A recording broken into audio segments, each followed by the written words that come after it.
Today I'm going to go ahead and get a tea going. I'm going to start with chamomile. A little bit. Every day I make a tea, so I have it throughout the day whenever I want it. This is just kind of a calming little lavender. Some calendula. I'm going to do just about a teaspoon. Some lemon balm. Very simple tea. And my very favorite is some chocolate mint. I'm going to go with a little bit of, I can get some out of here, a little bit of St. John's wort right there. Super, super simple.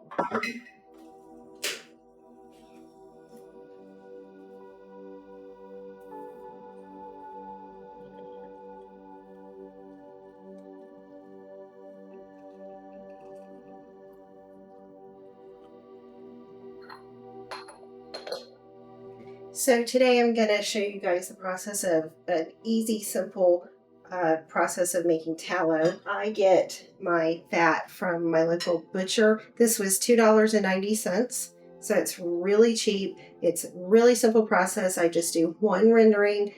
It's even frozen, so not a lot of thinking ahead even, but I'm going to throw it in the slow cooker here. Let it go all day, turn it on high. Cover it up, and then I can go about my business. I just check it ever so often, and it will just melt away. And once it is completely rendered down and it is a nice clear fat, then we will strain it, and that's that. It's really super inexpensive, and it's a really, really easy process.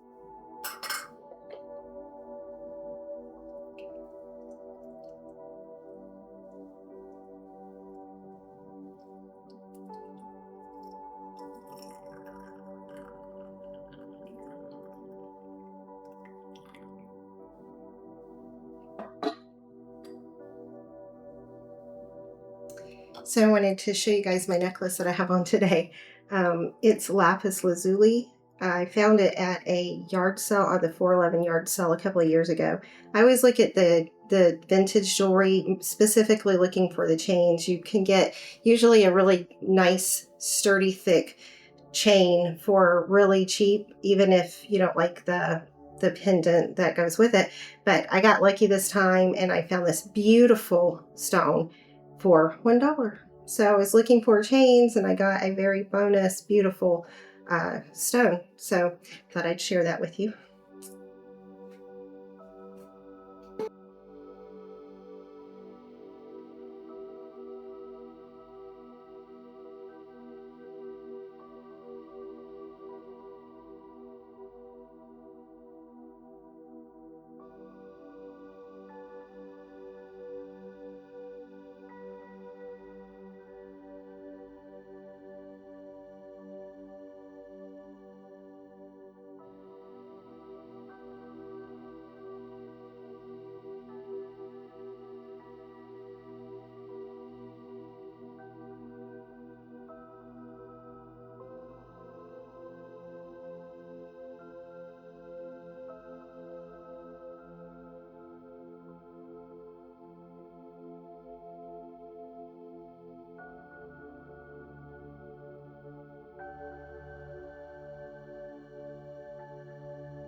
A few weeks ago, I did a rearrange of my apothecary space, something I've been wanting to do for at least a couple of years. I wanted to move my larger table to a more spacious area so to have more room to stretch out and work on the much bigger table. The only holdup I had was the chairs that went with the larger table just did not fit the smaller table that I wanted to use in that space, which is one of my absolute favorite pieces. I picked it up a few years ago at an estate sale in Florida. I looked for the right set of chairs, but I just couldn't find a set that worked. Of course, I'm going to need them to be old. Bumps and bruises are a plus. So I popped into my local Habitat Restore and I decided to pick out a few mismatched pieces. I'm not really a big fan of matching pieces. I like things to have their own look and personality to them.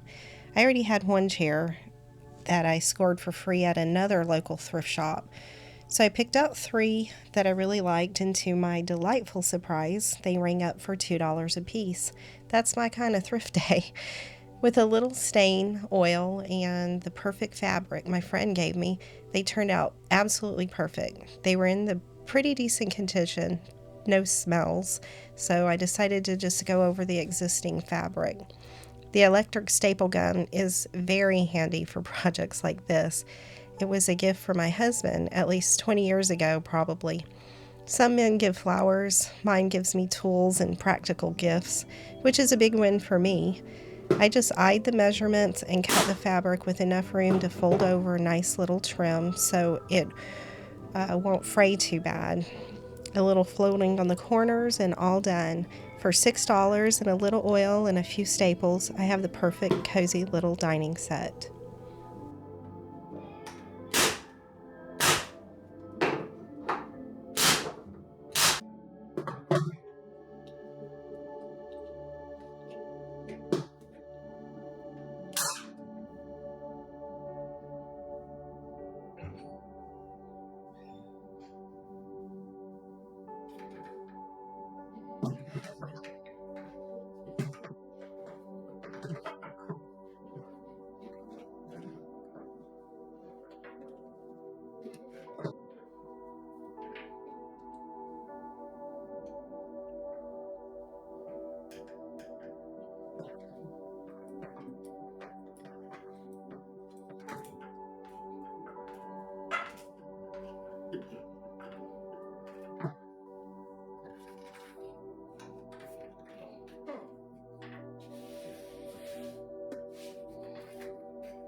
So we're about 4 hours in. As you can see, it's getting nice and crispy.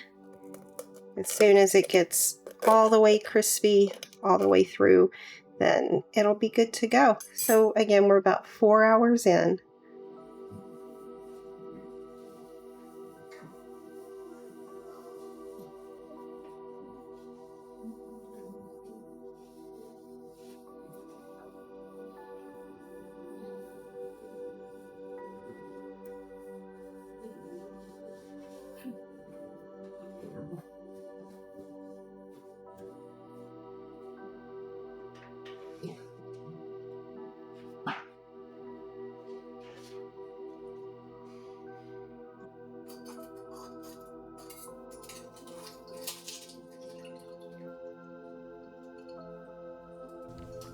Y'all please excuse my jammies.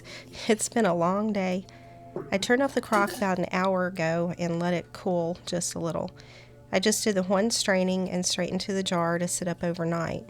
This will be shelf stable for about a year. I just store it in my pantry. You can freeze or store it in the fridge to last longer if you need. I just make small batches as I go, so there's no worries.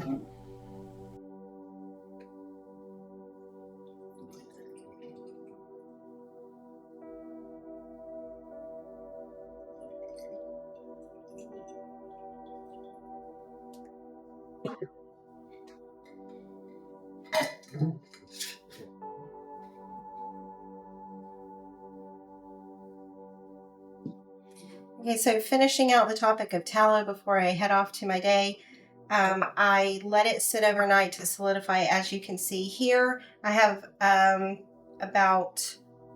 this was about a little over a pound, so it was $2.90, about $2.45 a pound. I do get this again from my local farm butcher. I go into their store, buy it. It's really super cheap. I made a couple of weeks ago, I made 3 jars of this, so about 3 pints for about $8 or so. I let this go for about 6 hours, just keeping a check over time. Just cook it down until it's nice and crispy. You can see that most of the fat has rendered out of it. Again, just make really sure that you do not get any water in it. That is the last thing that you want. Make sure it's super dry, and then just strain it out. If there's bits in the bottom, it doesn't matter unless you're, doing it for, if you're using it for skincare or something like that and you want it super smooth, that's a different story. That's not what I'm doing here. Just showing a simple process of making the tallow, cutting it down to just the basic steps. Just throw it in. You can cut it into pieces, whatever you want to do. I just like to throw it in. I'll throw it in last minute frozen. It just takes a few hours. Really super simple. Strain it out. I do suggest putting it in a jar that is not too big and that has the large mouth. It's really easy to just put it by the stove and scoop out without having, to work around a small top or anything like that. So there you go. It's really super simple process. I throw mine in the slow cooker. I kind of keep an eye on it as the day goes and see how it's going. And that it's really just as simple as that. So just whatever you do, make sure that it stays dry and then enjoy.